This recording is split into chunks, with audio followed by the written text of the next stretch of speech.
ஒரு தம்பி அப்படிதான். என்ன அப்படின்னு சொன்னா, ஸ்கூலுக்கு போயிட்டான். ஸ்கூல்ல போய் பாம்போல உட்கார்ந்து இருக்கிறான். அவங்க டீச்சர் கேக்குறாங்க, டேய் ஏன்டா இப்படி ஒரு மாதிரி உட்கார்ந்து இருக்கிற, என்னடா ஆச்சு உனக்கு? சொன்னா, டீச்சர் ஒண்ணும் இல்ல டீச்சர். ஏய் தலைவலிக்குதா அல்லது காய்ச்சல் எது அடிக்குதா? இல்ல டீச்சர். அப்ப எதுக்கடா இப்படி ஒரு மாதிரி உட்கார்ந்து இருக்கிற, என்னடா பிரச்சனை உனக்கு? கவாடா. நேர போனா, சொல்லு உனக்கு என்ன பண்ணுது? இல்ல டீச்சர், நேத்து எங்க அம்மாவும் அப்பாவும் வீட்டுல பயங்கரமா சண்டை. எங்க அப்பா குடிச்சிட்டு வந்து எங்க அம்மா போட்டு அடி அடின்னு அடிச்சாரு. நான் அடிக்காதீங்க அடிக்காதீங்கன்னு சொன்னேன், அவர் கேட்கவே மாட்டிட்டாரு. எனக்கு அதை பாக்குறதுக்கு ரொம்ப கஷ்டமா இருக்குது. அதை நினைச்சா எனக்கு ரொம்ப ஃபீலிங்கா இருக்குது. ரொம்ப கஷ்டமா இருக்கு டீச்சர். டீச்சர் சில காரியங்களை சொன்னாங்க. சொன்ன உடனே சரின்னு சொல்லி கேட்டுட்டு அன்னைக்கு ஸ்கூல் முடிஞ்சது. ஸ்கூல் முடிஞ்சு நேரா வீட்டுக்கு நேரா போயிட்டு இருக்கான். போயிட்டு இருக்கும்போது அவங்க வீட்டு பக்கத்துல பாத்தீங்க அப்படின்னா, போற வழியில ஒரு பெரிய ஆலமரம். அந்த ஆலமரத்துக்கு இடையில ஒரு தாத்தா உட்கார்ந்து இருந்தாரு. நேரம் அந்த தாத்தாட்ட போய், தாத்தா தாத்தா எங்க அப்பா ரொம்ப குடிக்கிறாரு, எங்க வீட்டுல சந்தோஷமே இல்லை, எங்க வீட்டுல நிம்மதியே இல்லை, ஏதாவது ஒரு வழி சொல்லுங்க தாத்தா அப்படின்னு சொன்னோன்னே அந்த தாத்தா சொன்னாரு, தம்பி உங்க அப்பா குடிக்கிறாரு அப்படித்தானே? ஆமா தாத்தா. உனக்கு படிக்கிறதுக்கு ஞானம் இல்லை அப்படித்தானே? ஆமா தாத்தா. சந்தோஷமே இல்லை, ஏதாவது வழி சொல்லுங்க தாத்தா சொன்னோன்னே அந்த தாத்தா சொன்னாரு, நம்ம ஊர் பக்கத்துல ஒரு பெரிய மலை இருக்கு. இதுதான் அந்த பெரிய மலை. அந்த மலைக்கு நீ போயிட்டு வந்தா உனக்கு என்ன கிடைக்கும்? சந்தோஷம் கிடைக்கும்.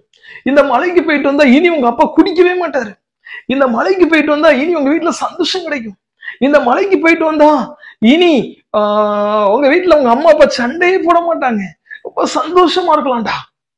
அப்படியா தாத்தா, உண்மையாவா சொல்றீங்க? ஆமா அப்படின்னு சொல்லிட்டு அடுத்த நாள் ஸ்கூலுக்கு லீவ் போட ஆரம்பிச்சான். நேரம் அந்த மலைக்கு பக்கத்துல போக ஆரம்பிச்சான். கீழே நின்று பார்த்தான், டேங்கப்பா இத்தோசோடு மலை எப்படா ஏறுறது, கஷ்டப்பட்டு அந்த மலைக்கு போயிட்டான். அந்த மலையில போய் என்ன அப்படின்னு சொன்னா பாக்குறான், அந்த மலையில ஒண்ணும் இல்ல, பெரிய பெரிய மரமா இருக்குது, பெரிய பெரிய கல்லா இருக்குது. என்னடா இது? அந்த தாத்தா சொன்னாரு இங்க வந்தா சந்தோஷம் கிடைக்கும்னு சொல்லி யாருமே இல்ல. உடனே அங்க ஒரு அண்ணன் தூரத்துல ஆடு மேய்ச்சிட்டு இருக்காங்க. அவங்ககிட்ட போய் கேட்க, அண்ணே இங்க ஏதாவது சந்தோஷம் கிடைக்குமா? டே நீ சந்தோஷமா விளையாடணும்னா கீழே பாரு, ஒரு சின்ன மலை இருக்கு, இதுதான் அந்த சின்ன மலை. அந்த சின்ன மலைக்கு வந்தியே அப்படின்னு சொன்னா, அந்த சின்ன மலையில ஒன்னிய போல நிறைய பேர் விளையாண்டுட்டு இருப்பாங்க. அந்த சின்ன மலையில நிறைய மண்ணா கிடக்கும், நிறைய பேர் விளையாடுவாங்க. நீ அவர் கூட சேர்ந்து விளையாண்டுட்டு சந்தோஷமா வீட்டுக்கு போடா. நேர அந்த மலையில இருந்து நேர கீழே இறங்கி வந்தோம் அந்த சின்ன மலைக்கு. அங்க பார்த்தா நிறைய பேர் விளையாண்டுட்டு இருந்தாங்க. அவங்க கூட சேர்ந்து இவனும் விளையாட ஆரம்பிச்சான். விளையாண்டுட்டு வீட்டுக்கு போறான். திரும்பியும் உங்க அப்பா குடிச்சிட்டு வந்த வயசு சண்டை. என்னடா இது இப்படி இருக்குது? அந்த தாத்தா சொன்னாருன்னு போயிட்டு வந்தேன், அந்த பெரிய மலைக்கு போயாச்சு, சின்ன மலைக்கு போயாச்சு, இன்னும் எங்க அப்பா இப்படிதான் குடிச்சிட்டு இருக்கிறாரு அப்படின்னு சொல்லிட்டு நேரம் என்ன பண்ணானா, அடுத்த நாள் ஸ்கூலுக்கு போனான். அவன் ஃப்ரெண்டுகிட்ட கேட்டான், டே நீங்களாம் சந்தோஷமா இருக்கீங்களாடா, நல்லா ஜாலியா இருக்கீங்க, உங்க அப்பா குடிப்பாங்களா, உங்க வீட்டுல எல்லாம் சண்டை நடக்குமா?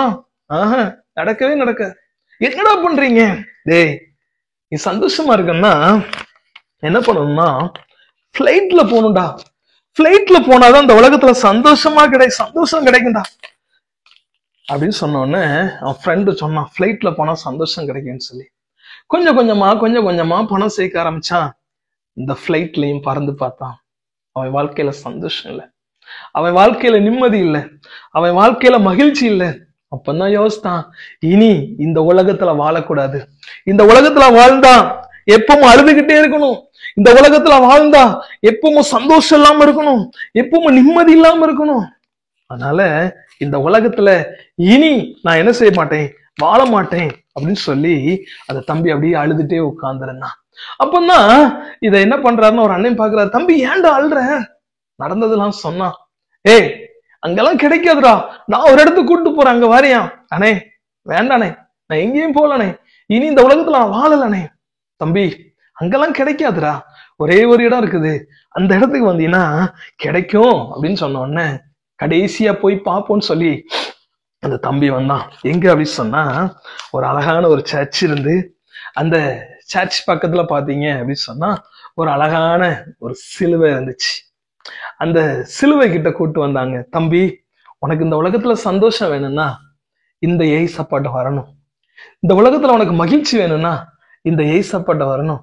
இந்த உலகத்துல நீ சந்தோஷமா வாழ்வதற்கு ஒன்னே ஒண்ணு, இந்த ஜீசஸ் தான், இந்த இயேசு தான் உனக்கு சந்தோஷத்தை கொடுக்க முடியும், இந்த ஏசப்பா தான் உனக்கு சந்தோஷத்தை கொடுக்க முடியும்னு சொல்லி அந்த அண்ணன் சொன்னாங்க. ஆனா உடனே அந்த தம்பி சொன்னா, இந்த ஏசப்பாட்ட எது கேட்டாலும் தருவாங்களா? இந்த ஏசப்பா கண்டிப்பா தருவாங்க.